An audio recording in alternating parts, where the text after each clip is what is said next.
하나님의 말씀은 느헤미야 8장 1절에서 6절 말씀입니다. 느헤미야 8장 1절에서 6절 말씀입니다. 구약성경 737면입니다. 이스라엘 자손이 자기들의 성읍에 거주하였더니 일곱째 달에 이르러 모든 백성이 일제히 수문 앞 광장에 모여 학사 에스라에게 여호와께서 이스라엘에게 명령하신 모세의 율법책을 가져오기를 청하매 일곱째 달 초하루에 제사장 에스라가 율법책을 가지고 회중 앞 곧 남자나 여자나 알아들을 만한 모든 사람 앞에 이르러 수문 앞 광장에서 새벽부터 정오까지 남자나 여자나 알아들을 만한 모든 사람 앞에서 읽음에 뭇 백성이 그 율법책에 귀를 기울였는데 그때 학사 에스라가 특별히 지은 나무 강단에 서고 그의 곁 오른쪽에 선 자는 마띠다와 스마와 아냐와 우리야와 힐기야와 마아세아요 그의 왼쪽에 선 자는 부다야와 미사엘과 말기야와 하순과 하스바다나와 스가랴와 무슬람이라. 에스라가 모든 백성 위에 서서 그들 목전에 책을 펴니 책을 펼 때에 모든 백성이 일어서니라. 에스라가 위대하신 하나님 여호와를 송축하매 모든 백성이 손을 들고 아멘 아멘 하고 응답하고 몸을 굽혀 얼굴을 땅에 대고 여호와께 경배하니라. 아멘. 우리는 함께 계시는 하나님을 믿으며 우리를 통하여 일하시기를 원하시는 하나님의 그 말씀 듣기를 소망합니다. 선지자 예레미야는 요시야의 아들 여호야김이 유다 왕이 되어 다스리기 시작할 무렵, 즉 주전 609년 예루살렘이 바벨론에 함락되기 20여 년 전 하나님의 말씀을 들었습니다. 하나님께서 예레미야에게 백성을 향하여 이렇게 선포하라고 하십니다. 너희가 내가 너희에게 주는 법에 따라서 순종하여 살지 않으면 내가 거듭하여 보내고 너희에게 서둘러서 보낸 내 종 예언자들의 말을 너희가 듣지 않으면 내가 이 성전을 실로처럼, 망의 폐허가 된 실로처럼 만들어버리고 이 도성을 세상 만민의 저주거리가 되게 하겠다. 참으로 엄청난 말씀입니다. 하나님의 말씀에 순종하여 그들의 악한 길에서 돌아서면 하나님께서도 내리시던 재앙을 거두시겠지만 말씀에 순종하지 않으면 성전이라도 폐허로 만들겠다고 하십니다. 아니, 성전 뜰에서 그 성전이 폐허가 된다고 선포하는 것은 목숨을 내놓아야 하는 참으로 위험천만한 일이 아니겠습니까? 그랬습니다. 예레미야가 선포하는 하나님의 말씀을 들은 제사장들과 예언자들과 그를 동조하는 백성들이 그를 붙잡고 소리를 지릅니다. 너는 반드시 죽고 말 것이다. 너는 반드시 죽고 말 것이다. 그러면서 그들은 하나님의 성전 안에 있는 예레미야를 치려고 그 주위로 몰려들었습니다. 하나님의 말씀이라도 듣기 싫은 말을 들으려는 사람은 매우 적습니다. 하지만 예레미야는 굽히지 않습니다. 이제 여러분은 자신의 행동과 행실을 바르게 고치고 하나님의 말씀에 순종하십시오. 그러면 하나님께서 여러분에게 내리시겠다고 말씀하신 재앙을 거두실 수 있습니다. 나는 여러분의 손에 잡혀 있으니 여러분이 보시기에 좋은 대로, 옳다고 생각하는 대로 나를 처리하십시오. 이 말에 일부 고관들과 백성이 예레미야를 옹호하여 말합니다. 이 사람에게는 사형 선고를 받아야 할 죄가 없습니다. 그는 우리 주 하나님의 이름으로 우리에게 말씀을 전하였기 때문입니다. 그리고 요시야 왕 시대의 충신이었던 아히감이 예레미야를 보호하여 주어 그를 죽이려는 손에서 벗어날 수 있었습니다. 오늘 우리는 예레미야를 통하여 선포되었던 내용과 같은 하나님의 말씀에 순종할 마음이 준비되어 있습니까? 우리 북수원 교회만의 특징이라고 할 수 있는 것은 유치부 어린이들로부터 장년까지 이 주일에 듣는 말씀의 성경 본문이 같습니다.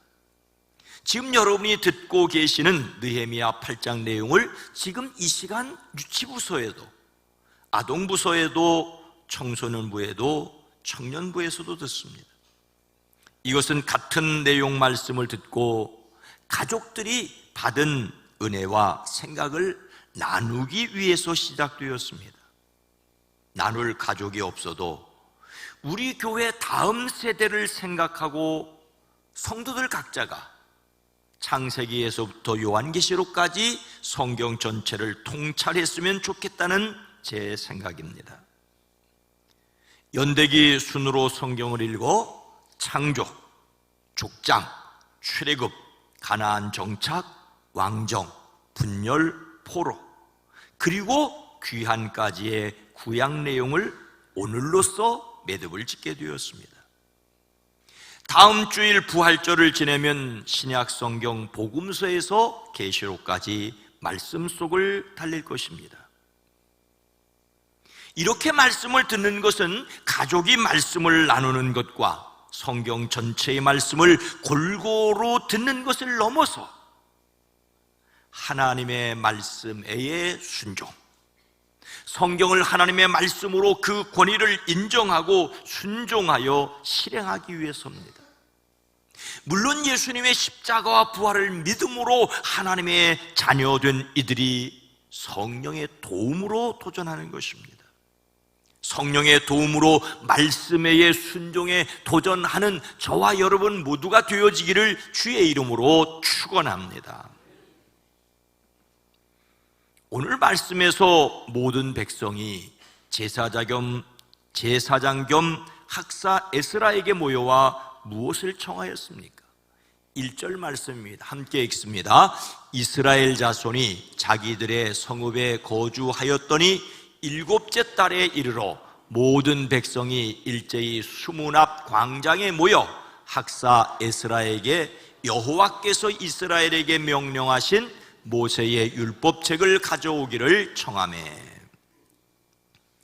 하나님의 백성 이스라엘은 사울과 다윗 그리고 솔로몬 왕으로 이어지는 통일 왕국 시대를 지나 북이스라엘과 남유다로 갈라졌습니다.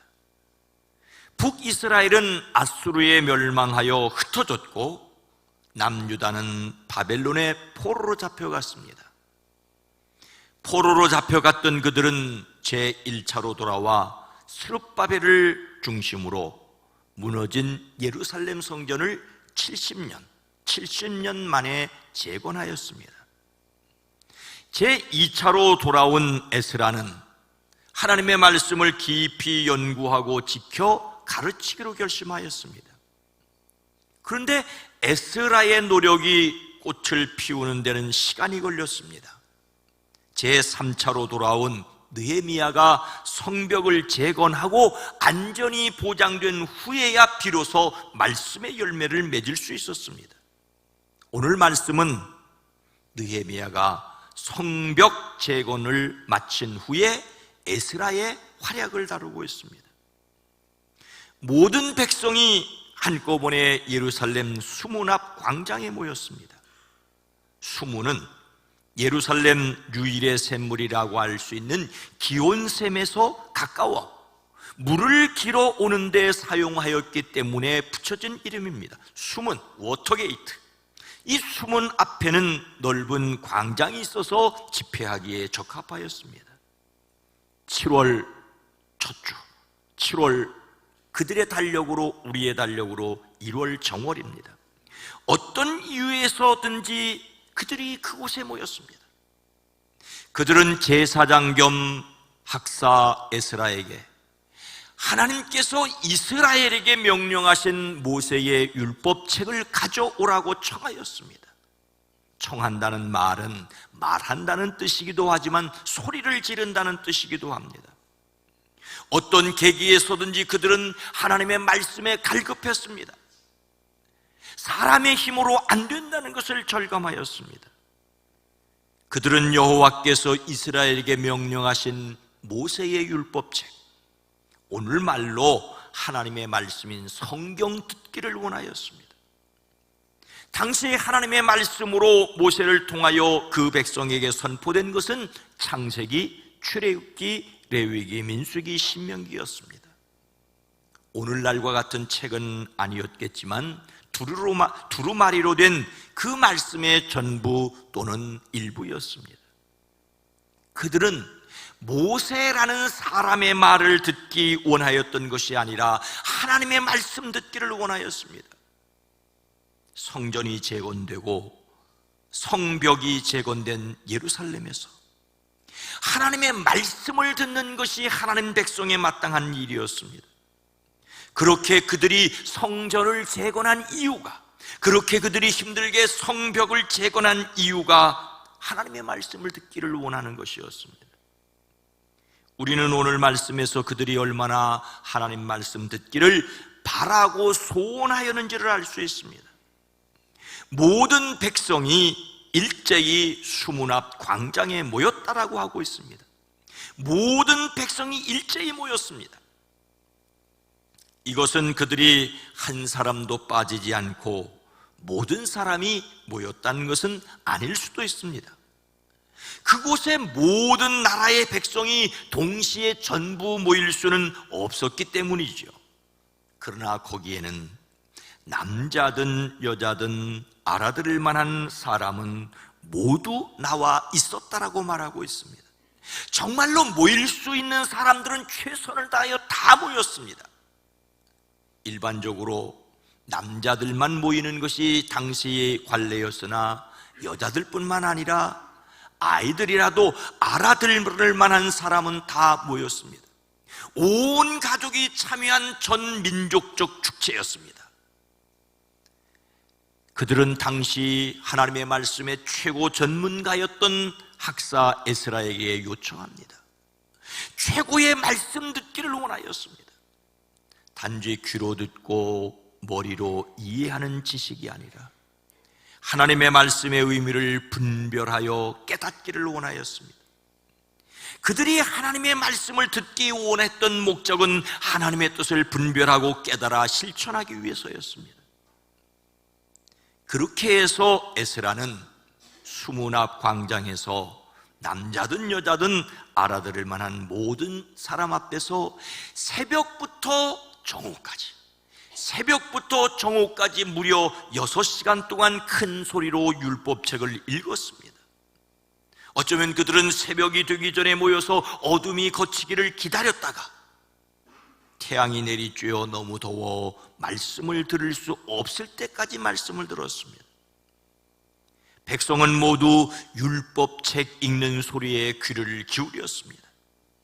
이것은 그들이 얼마나 하나님의 말씀 듣기를 사모했는지를 보여주고 있습니다. 하나님의 말씀을 듣는데 몰입하여 진지했습니다. 마치 그들의 귀가 말씀에 착 달라붙는 것처럼 되었다라고 표현하고 있습니다. 흐트러짐 없이 오직 말씀 경청하는 데만 마음을 기울였습니다. 우리는 하나님의 말씀 듣기에 간절해야 합니다. 서양 속담에 당신이 말을 물가로 끌고 갈 수는 있지만 말에게 물을 먹일 수는 없다라는 말이 있다고 하죠. 우리말에도 한 사람이 10마리의 말을 물가로 데려갈 수 있지만 10사람이 한 사람의 말에게 억지로 물을 먹일 수는 없다는 말이 있습니다. 하기 싫은 일을 억지로 시킬 수는 없다는 뜻으로 널리 사용됩니다. 그런데 말은 모르지만 소에게 물을 먹게 하는 것을 저는 본 적이 있습니다. 제가 국민학교도 들어가기 전 소장수를 하셨던 이모부가 시장에 소를 팔려 가기 전날 소에게 소금을 먹이는 것이었습니다. 그러면 그 다음날 소가 물을 많이 들이켰습니다. 제가 어렸지만 그것을 보며 소가 참 불쌍하다는 기억이 지금도 생생합니다. 저는 구약성경 호세아서를 읽다가 선지자가 말한 뒤집지 않은 전병이라는 말에서 그 기억을 떠올렸었습니다. 소금을 먹은 소는 물을 찾는데 불 위에 올려놓은 부치기를 뒤집지 않아서 한쪽은 새까맣게 타고 한쪽은 허옇게 익지 않은 것처럼 전혀 갈급함을 느끼지 못하는 사람들을 보았습니다. 물질적으로 풍요한 세상 속에서 영적인 갈급함을 잃어버렸습니다. 저는 그분들을 향하여 그래서 행복하십니까? 그래서 행복하냐고 묻고 싶습니다. 여러분은 어떻습니까? 얼마나 하나님의 말씀에 대한 갈증을 가지고 계십니까? 우리의 삶의 형편들이 우리에게 소금을 들이킨 것처럼 물을 찾게 하는데 정작 생수를 잃어버리고 헛된 것을 찾고 있지는 않습니까? 말씀에 갈급해하는 저와 여러분 모두가 되어지기를 주의 이름으로 축복합니다. 오늘 말씀에서 하나님 말씀 듣기를 사모해야 하는 이유를 알 수 있습니다. 그 이유는 무엇일까요? 6절 말씀입니다. 함께 읽습니다. 에스라가 위대하신 하나님 여호와를 송축하며 모든 백성이 손을 들고 아멘 아멘 하고 응답하고 몸을 굽혀 얼굴을 땅에 대고 여호와께 경배하니라. 아멘. 에스라는 높은 단 위에 서 있었으므로 백성들은 모두 그가 책을 펴는 것을 볼 수 있었습니다. 에스라가 책을 펴면 백성들은 모두 일어섰습니다. 요즘 어떤 교회에서도 주일 성경 봉독자가 성경을 읽을 때 온 교인들이 일어서기도 합니다. 우리 교회는 그런 전통을 따르지 않지만 마음만은 일어서야 합니다. 오늘 말씀은 에스라가 말씀을 읽을 때 모든 백성이 각각 자리에서 일어섰다는 것을 강조합니다. 이것은 그들이 하나님의 말씀 듣기를 얼마나 사모했는지를 보여주는 동시에 하나님의 말씀 앞에서 어떻게 행동해야 하는지를 말씀하십니다. 성경을 읽을 때 일어서던 전통이 사라지게 된 것은 그들의 몸만 일으켰기 때문입니다. 여기서 일어선다는 말은 일어서는 몸의 동작을 넘어 복종과 경외와 섬김을 가리킵니다. 누군가가 방에 들어올 때 그 방에 먼저 들어왔던 사람들이 일어서는 것은 단지 몸을 일으켜 세우는 것이 아니라 존경한다는 뜻이 아니겠습니까? 하나님의 말씀을 읽을 때 그 말씀에 순종하겠다는 의지 없이 몸만 일으킨다면 형식에 불과할 것입니다. 그때 수문 앞 광장에서 에스라가 말씀을 읽을 때 일어섰던 사람들은 진심이었습니다. 그들은 선포되는 하나님의 말씀에 복종하고 또한 그 말씀에 따라 행동할 것을 다짐했습니다. 에스라가 위대하신 주님을 찬양하면 백성은 모두 손을 들고 아멘 아멘 하고 응답하였고 엎드려 얼굴을 땅에 대고 경배하였습니다. 하나님의 말씀을 읽던 에스라가 하나님을 송축하였습니다. 여기서 송축한다는 말은 기본적으로 무릎을 꿇다는 뜻입니다. 그래서 상대방을 높이어 인사하는 것이자 축복하는 행동을 가리킵니다. 하나님 앞에서 무릎을 꿇는다는 것은 찬양하는 것이지요. 말씀을 소리 높여 읽던 에스라가 하나님을 찬양하였습니다. 하나님께서 그 백성을 바벨론에서 돌아오게 하시고 또 예루살렘 성전과 성벽을 재건하게 하신 것을 감사하였습니다. 드디어 이렇게 거룩한 모임을 가지게 하신 하나님을 찬양하였습니다. 이렇게 하심으로 하나님의 거룩한 백성의 공동체가 회복되게 하신 하나님의 은혜를 찬양하였습니다. 에스라가 하나님을 찬양하자 백성들이 보인 반응은 세 가지였습니다.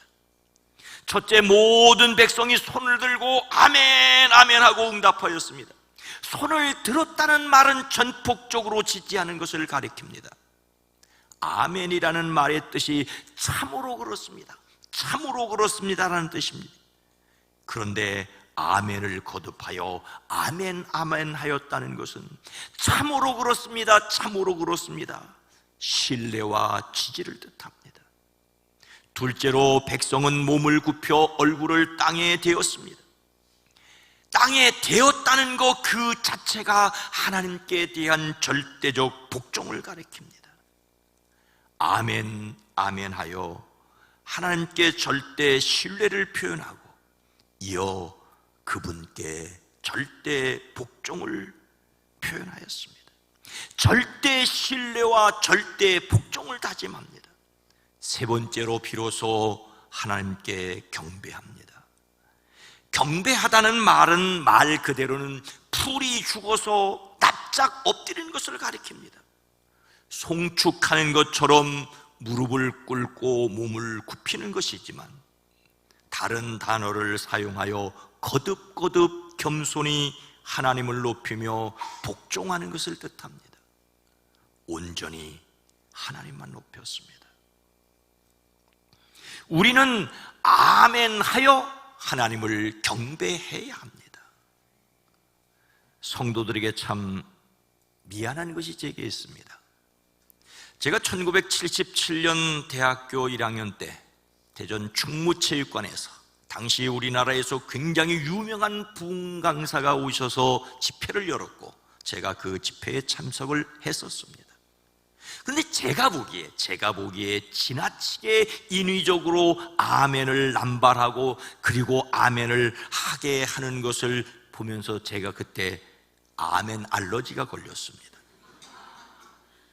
그래서 제가 큰 소리로 아멘 하는데 성도들을 억지로 아멘 시키는데 주저하게 되었습니다. 그래서 저는 하나님의 말씀에 진심으로 아멘 하려고 합니다. 제가 아멘 알러지를 극복하지 못한 것은 완전히 제 문제입니다. 그런데 이 문제를 이 시간에 꺼내놓는 것은 하나님의 말씀에 아멘 하는 것은 하나님의 말씀 앞에서 당연하다는 것을 말씀드리기 위해서입니다. 하나님의 말씀에 진심으로 아멘하여 하나님께 영광 돌리시기를 주의 이름으로 축복합니다.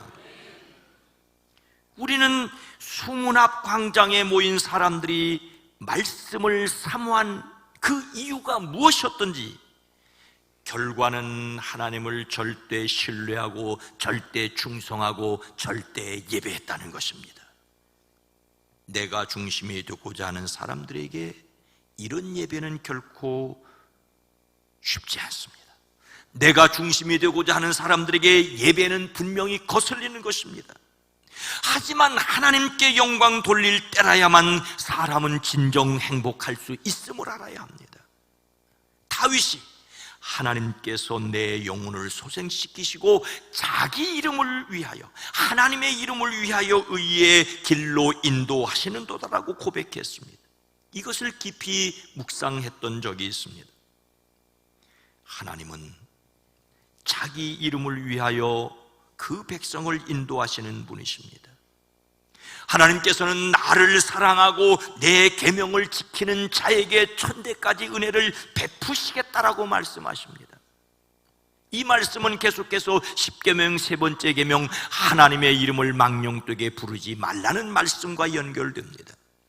이를 두고 하나님의 이름을 거룩하게 여기고 하나님이 자신의 이름만을 위해서 일하신다는 것을 두고 하나님을 자신만 아는 이기적인 분이라고 비난하는 사람도 있습니다. 물론 무신론자들이죠.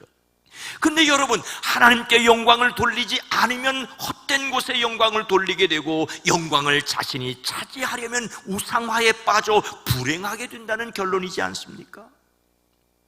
자신이 중심이 되려는 사람은 결코 하나님을 참으로 예배할 수 없습니다. 진정으로 행복할 수 없습니다. 하나님을 영광스럽게 하려는 예배의 자만이 행복함을 믿으시기를 주의 이름으로 축복합니다. 하나님의 말씀을 사모하여 하나님께 영광을 돌리는 예배의 자만이 하늘의 기쁨을 누릴 수 있습니다. 진정한 예배자, 참으로 행복한 사람들 되어지기를 주의 이름으로 축복합니다. 여기에서 하나님의 말씀을 소중히 여겨 그 말씀에 순종하여 하나님을 예배해야 할 또 다른 이유를 생각하게 됩니다. 하나님의 말씀을 들어야 될 궁극적인 목적이 무엇입니까? 예배입니다. 그러나 그 예배를 통해 우리는 무엇이 되어지는 것입니까? 디모데후서 3장 16절 말씀을 먼저 봅니다. 모든 성경은 하나님의 감동으로 된 것으로 교훈과 책망과 바르게 함과 의로 교육하기에 유익하니.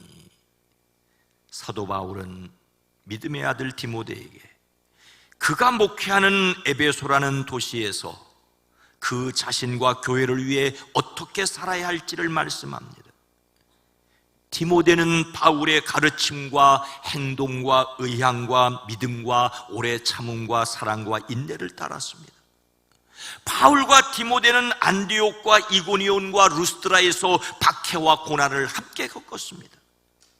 그런 박해를 견딜 수 있었던 것은 주님께서 그 모든 박해에서 건져 주셨기 때문입니다. 그런데 바울이나 디모데뿐만 아니라 그리스도 예수 안에서 경건하게 살려는 모든 사람이 박해를 받습니다. 왜요? 악한 사람들과 속이는 사람들이 더욱더 악하여지고 속이기도 하고 속기도 하기 때문입니다. 그러니 이런 세상 속에서 그리스도인이 어떻게 살아야 한다고요?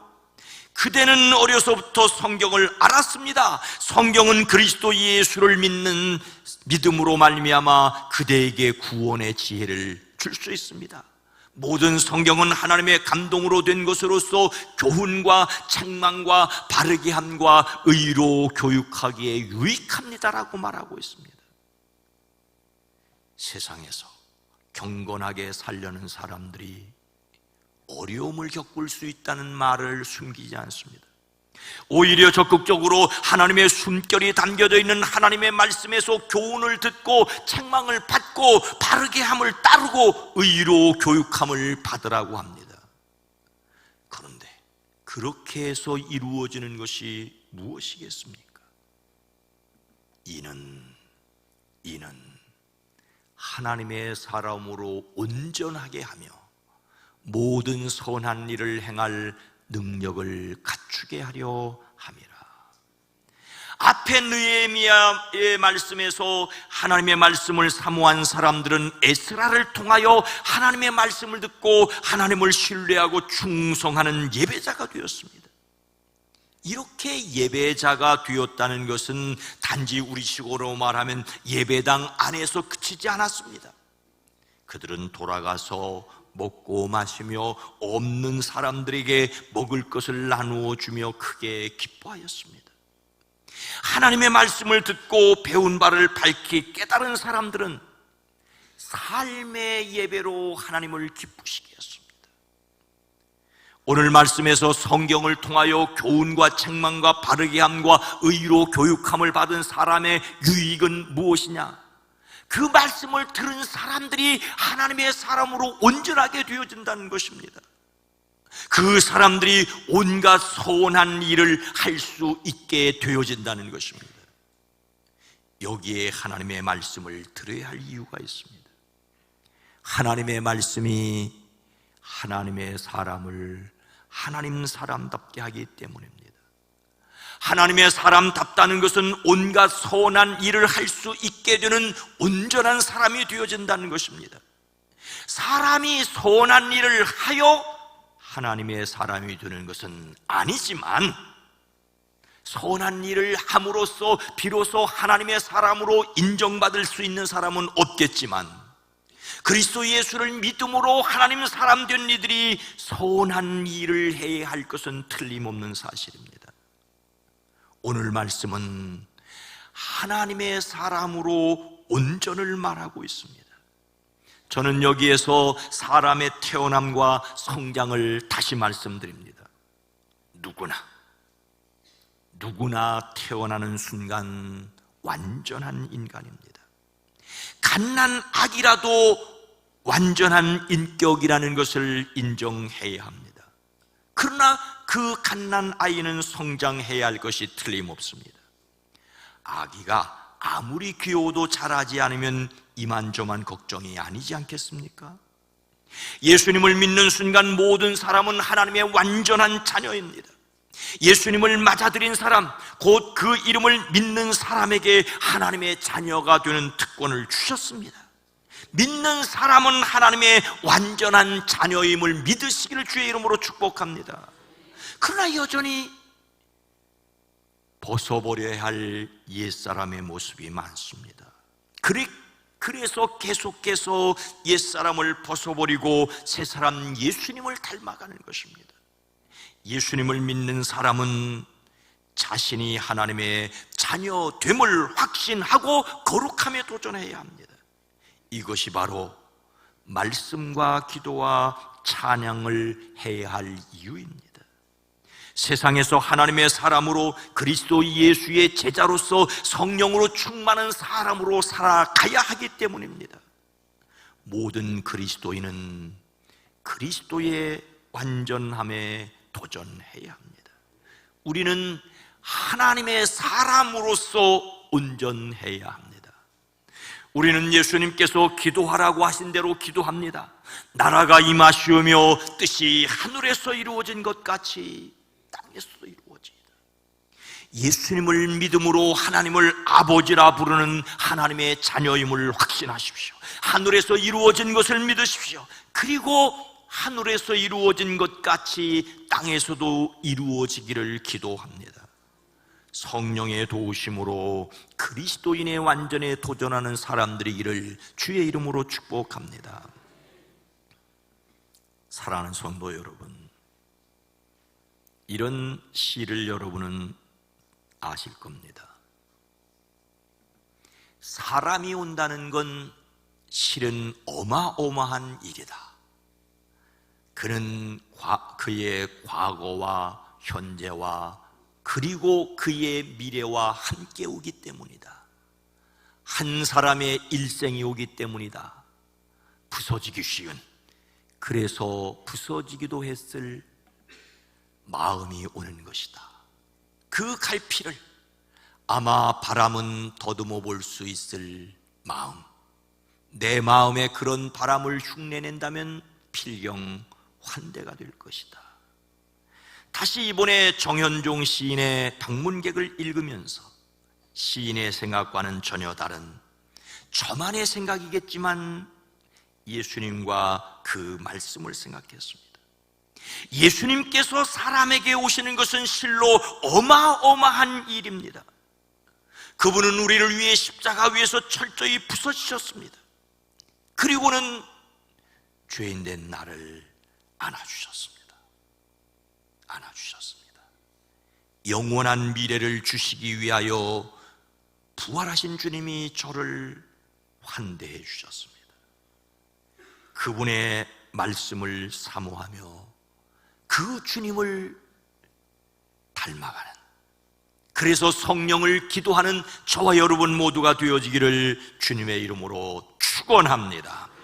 거룩하신 하나님, 자비로우신 주님, 십자가를 지셨고 부활하신 그 주님이 성령으로 우리에게 오셔서 이 놀라운 사실을 깨달아 알게 하시고